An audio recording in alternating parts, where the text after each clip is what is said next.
అపోస్తుల కార్యము 2వ అధ్యాయము 41 వచ్చిన 41, 42.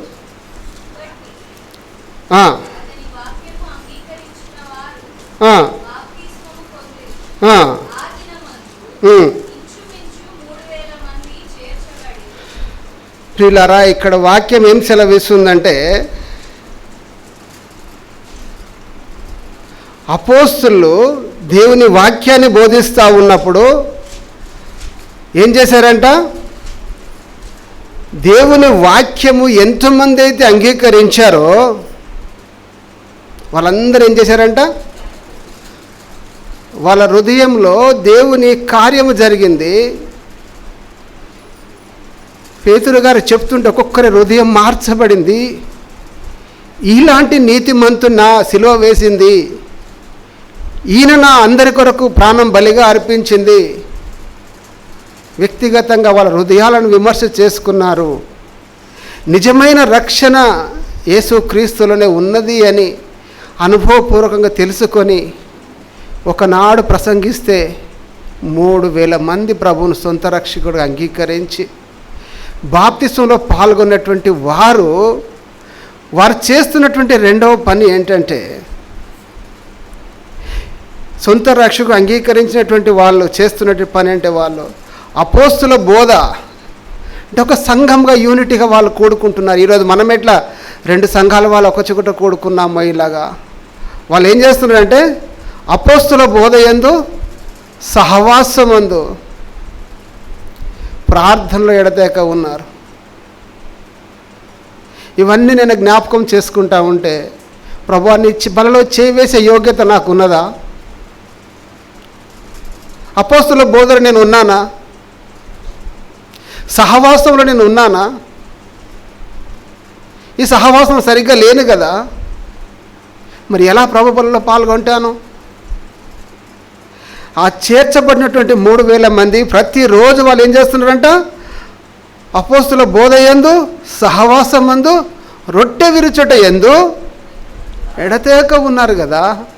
అలాగూ చేస్తేనే కదా అందులో పాల్గొనడానికి మన యోగ్యత ఉంటుంది. వారమంతా ఇష్టానుసారంగా నేను జీవించి నా స్వప్రయోజనం కొరకు నేను బ్రతికి దేవుని బిడ్డలు వచ్చేసి బల్ల ఇవ్వంగానే అనాలోచితంగా ఏ ఆలోచన చేయకుండా అందులో పాల్గొంటే నాకేమి దీవెన? నాకేమైనా ఆశీర్వాదం ఉన్నదా? ఎన్నిసార్లు ఆలోచన లేకుండా ప్రభు బలను మనం తీసుకుంటూ ఉన్నాం. తీసుకోవడం ద్వారా మనకి ఆశీర్వాదాలు కావు కదా, మనకి మనమే సమస్యలు కొని తెచ్చుకుంటున్నాం.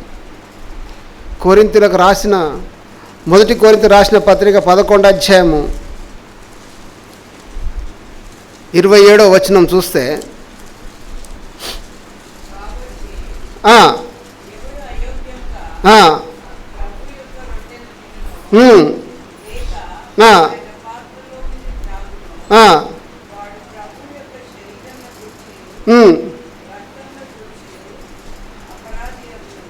కాబట్టి ఎవడు అయోగ్యముగా ప్రభు యొక్క రొట్టెను తీసుకుంటాడో, చాలాసార్లు ఆలోచన లేకుండా పాల్గొని ఉన్నామే. 28 మాట అంటారు, కాబట్టి ప్రతి మనుష్యుడు తన్ను తాను పరీక్షించుకోవాలంట. ప్రతి మనుష్యుడు తన్ను తాను పరీక్షించుకోవాలా. ఇప్పటి వరకు అయ్యగారు చాలా విషయాలు మాట్లాడారు. ఒక్క నిమిషం మనం కనుక కళ్ళు మూసుకొని, ప్రభువా ఈ వారమంతా నా జీవితం ఎలాగుంది తండ్రి, కళ్ళు మూసుకొని ఒకది అడుగుదాం దేవునికి. ప్రభువా ఈ పరిశుద్ధ బలలో నేను పాల్గొనడానికి యోగ్యుడినేనా? ఒకవేళ తండ్రి నీతో సరైన సహవాసంలో నేను ఉన్నానా? నీ ప్రియ బిడ్డలతో కలిసి ముచ్చటించినానా? ఎంతసేపు పరిశుద్ధాత్మ దేవుని దుఃఖపరిచాను? వ్యక్తిగతంగా మన మనసులో మనం ఆలోచన చేసుకుంటే మనకు అర్థమవుతుంది ఇందులో పాల్గొనడానికి నేను యోగ్యుడనో కాదో మనకు అర్థమవుతుంది. 32వ కీర్తన 1వ వచనం చదువుతారా? 32వ కీర్తన, తన అతిక్రమములకు పరిహారము నొందినవాడు తన పాపమునకు, ఇది కదా మనకు కావాల్సింది. మన అతిక్రమాల కొరకు తన అతిక్రమములకు పరిహారము నొందినవాడు, తన పాపములకు ప్రాయశ్చిత్తము నొందినవాడు ధన్యుడు. నా పాపాలకి ప్రాయశ్చిత్తం ఎవరి ద్వారా కలిగింది? ఆ యేసయ్య భూమి ఆకాశానికి మధ్యన వ్రేలాడుతూ, నిజంగా ఒక్కసారి జ్ఞాపకం చేసుకుంటే కాళ్ళకు చిన్న ముళ్ళుగితే విలవిల్లాడిపోతామే. అలాంటి పరిశుద్ధ దేవుడు, ఆయన మహోన్నతుడు, మహాగణుడు, పరిశుద్ధుడు. ఆయనకు పరిచారం చేయడానికి వేవేల దూతలు ఉన్నారు. ఆ స్థానాన్ని వదులుకొని ఇక్కడికి వచ్చాడు ఆయన. ఎందుకో తండ్రి చిత్తం నెరవేర్చడానికి. మనల్ని ప్రేమించాడు కనుకనే ఆయన ఆ స్థితిని అనుభవిస్తూ ఉన్నాడు. ఇక్కడ ఏమంటున్నాడు? తన అతిక్రమములకు పరిహారము నొందినవాడు, తన పాపమునకు ప్రాయశ్చిత్తము నొందినవాడు ధన్యుడు. ఎలాగ జరుగుతుంది? యెహోవా చేత నిర్దోషి అని ఎంచబడినవాడు ధన్యుడు.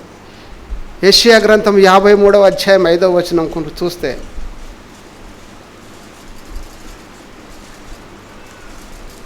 యెషయా 53,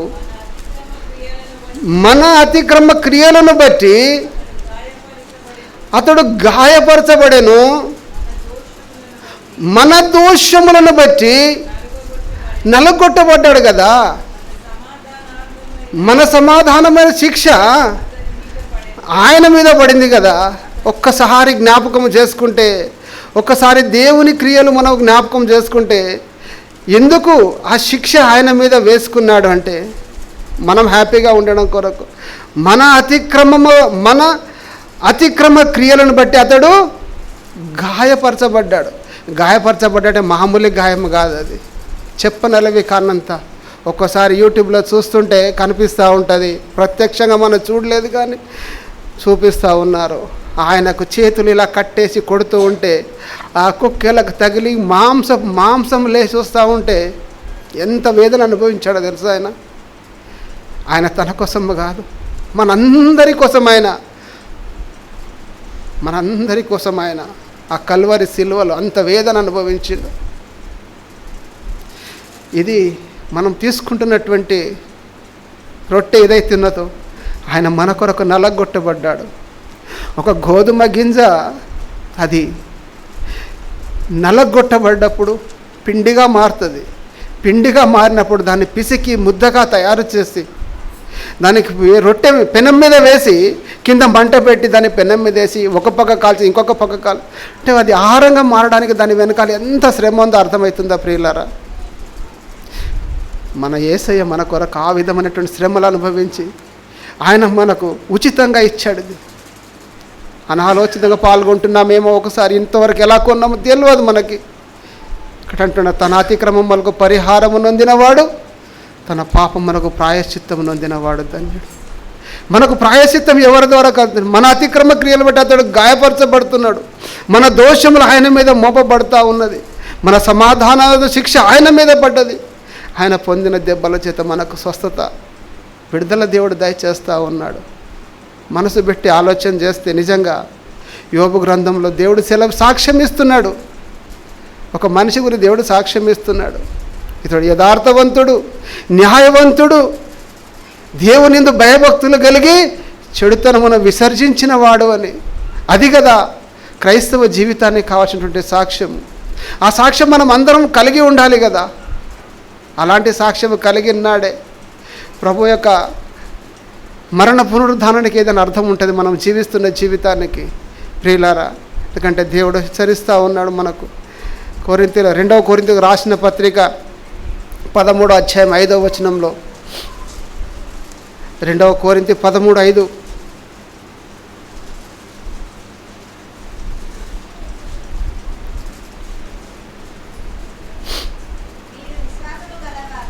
మీరు విశ్వాసము గలవారై ఉన్నారో లేదో మిమ్మును మీరే శోధించుకొని చూసుకొనుడి. మిమ్మల్ని మీరే పరీక్షించుకొనడి. చాలు సిస్టర్ అమ్మ, చాలు. మీరు విశ్వాసము గలవారై ఉన్నారో లేదో ఎవరు పరీక్షించుకోవాలంట? నాది నేనే పరీక్షించుకోవాలి. నా భార్య గురించి పరీక్షించమంటే బాగా చెప్తాను. ఆమె గురించి పొద్దున లేట్ లేస్తుంది, సోమరిది, మంచిగా ఉండదు, బట్టలు పిండదు, 1,00,000 చెప్పగలుగుతాను ఆమె మీద నేను. కానీ నా విషయంలో పక్కల గురించి పరీక్షించడం కాదు, కానీ నా విషయం నేను పరీక్షించుకోవాలి ప్రభు సన్నిధానంలో. అయ్యా, నేను విశ్వాసం గలవాడనే ఉన్నానా, విశ్వాసం లేనటువంటి జీవితం నేను జీస్తున్నానా, వ్యక్తిగతంగా నేను పరీక్షించుకోవాలి ప్రభు సన్నిధిలో. ఈరోజు ప్రభు బలిలో పాల్గొనడానికి నాకు అర్హత ఉన్నదా లేదా, ఆ యోగ్యత నేను పొందుకున్నానా, లేకపోతే దాన్ని దుర్వినియోగం చేసుకున్నానా. చాలాసార్లు దేవుడు మన మీదనే మనకే వదిలేస్తూ ఉంటాడు. 2 వ్యక్తులు ప్రార్థన చేయడానికి వెళ్ళారంట. లూకా సువార్త 10వ అధ్యాయం 18వ అధ్యాయం 10 నుండి 13 వచనాలు మనం చూస్తే కనబడుతుంది. లూకా సువార్త 18వ అధ్యాయం 10 నుండి 13 వరకు మనం చూస్తే మనకు కనబడుతుంది. 2 ప్రార్థన చేస్తూ ఉన్నారు. అందులో ఒకడు పరిసయుడు ఉన్నాడు, ఒకడు సుంకరి ఉన్నాడు. పరిసయుడు చాలా చక్కగా నాలాగా నిలబడి ప్రార్థన చేస్తూ ఉన్నాడు. అయ్యా, ఫలాని వ్యక్తిలాగా నేను లేను, నేను అన్నింటిలో 10% నీకు ఇస్తాను, నేను చాలా ఉపవాసం ఉంటాను, నేను నీతిగా ఉంటాను, కానీ ఫలాని వ్యక్తిలాగా నేను లేను అని చెప్పినప్పుడు ఆయన ఏం చేస్తున్నాడో తెలుసా? ఆకాశము తట్టు కన్నులు ఎత్తడానికి కూడా ఆయనకి ఏం సరిపోతలేదు, ధైర్యం సరిపోవడం లేదండి. ఆయన ఆ పరిసయ్యని చూసినప్పుడు, ఆయన ప్రార్థన విన్నప్పుడు గుండె తరుక్కుపోయింది. దేవుని సన్నిధిలో ప్రభువా నిజమే కదా, ఆయన చెప్పేది కరెక్టే కదా. తన మనసును పరిశీలన చేసుకున్నాడు, పక్క వాళ్ళని పరిశీలన చేయలే. తన మనసును తాను పరీక్షించుకున్నాడు. అప్పుడు ఆకాశం వైపు కన్నులెత్తటకు ధైర్యం చాలక, తండ్రి పాపిని చెప్పేసి రొమ్ము కొట్టుకుంటూ ఏడుస్తూ ఉన్నాడు. ఎంత వేదన చెందిండో తెలుసా? ఒక్కసారి దేవుని వాక్య ప్రత్యక్షత గుండె లోతులోనికి వెళ్ళినప్పుడు మనకు అర్థమవుతుంది మనమేంటో, మన స్థితి ఏంటో, దేవుడు ఎంత ప్రేమిస్తున్నాడో, నేను ఎలా జీవించాలి అనుకున్నాడో, నేను ఎలా జీవిస్తున్నానో మనకు అర్థమవుతుంది. అప్పుడు ఆయన ఎంత వేదనతో ప్రార్థన చేస్తున్నాడు. దూరంలో పడ్డాడంట. ఆకాశం వైపు కళ్ళెత్తడు, ధైర్యం సరిపోతలేదంట. రొమ్ము కొట్టుకుంటూ, దేవా అయ్యా నేను పాపినయ్యా, నా పాపాలు క్షమించమని దేవుని అడుగుతూ ఉన్నాడు. పాపాలు క్షమించమని అడుగుతూ ఉన్నాడు. పాపాలు క్షమించగలిగినటువంటి దేవుడు, నశించిన దాన్ని వెతికి రక్షించుటకు వచ్చిన యేసయ్య నిజ ప్రేమను తెలుసుకున్నాడు. ఇతడు నీతిమంతుడుగా తీర్చబడ్డాడు. దేవుని వాక్యాలు మనకు చాలాసార్లు పనిచేస్తూ ఉంటారు, చెప్తూ ఉంటారు, దైవజనం హెచ్చరిస్తూ ఉంటారు. ఎందుకంటే దేవుని మాట్లాడుతుంటే నా కళ్ళలో నీళ్ళు వస్తూ ఉంటాయి. నా స్థాయి ఏంటి, ఆ దేవాది దేవుని స్థాయి ఏంటి, ఆ మహోన్నతిని స్థాయి ఏంటి, ఎందుకు పనికిరాని నా స్థాయి ఏంటి ప్రభువా? నా కొరకు తండ్రి సమస్తాన్ని వదులుకున్నటువంటి దేవుడవు. ఆయన ప్రేమ ముందు నా జీవితం చాలా చిన్నదనిపిస్తుంది. ఆయన ప్రేమ చాలా గొప్పది. కొరింథీయులకు రాసిన పత్రిక ఇందులోనే ఉంటుంది 11:31. అయితే మనలను మౌనమే విమర్శించుకొని ఎడల తీర్పు పొందకపోదుమట. పక్క వాళ్ళు చెప్పేంత అవకాశం ఇవ్వకుండా వ్యక్తిగతంగా మనలను మనం విమర్శించుకుంటే అది మన క్షేమాభివృద్ధి కలుగుతుంది. ఎందుకంటే అనేక సార్లు మన మీద మన హృదయం నేరారోపణ చేస్తుంది, కానీ మనం దాన్ని పెడతారిని పెడుతూ ఉంటాం. 1 యోహాను పత్రిక 3వ అధ్యాయం 20వ వచనం చూస్తే,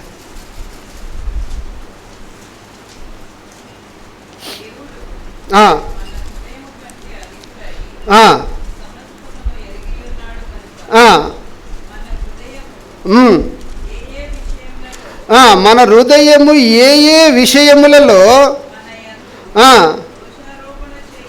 దోషారోపణ చేయును, ఆయా విషయములలో ఆయన ఎదుట మన హృదయములను సరిచేసుకోవడానికి దేవుడు చక్కని అవకాశాలు దయచేస్తూ ఉన్నాడు మనకి. ఏంటంటే దేవుని ఎదుట, ఎందుకంటే ఆ సమస్తము ఎరిగి ఉన్న దేవుని ఎదుట మన హృదయము ఏ ఏ విషయములలో మన మీద నేరారోపణ చేస్తుందో ఒక్కసారి మనం కళ్ళు మూసుకుందామండి. అందరము కళ్ళు మూసుకొని ప్రభువా గడిచిన ఆదివారం నుండి తండ్రి ఈ క్షణము దాకా నాయనా నా జీవితం ఎట్లున్నదో,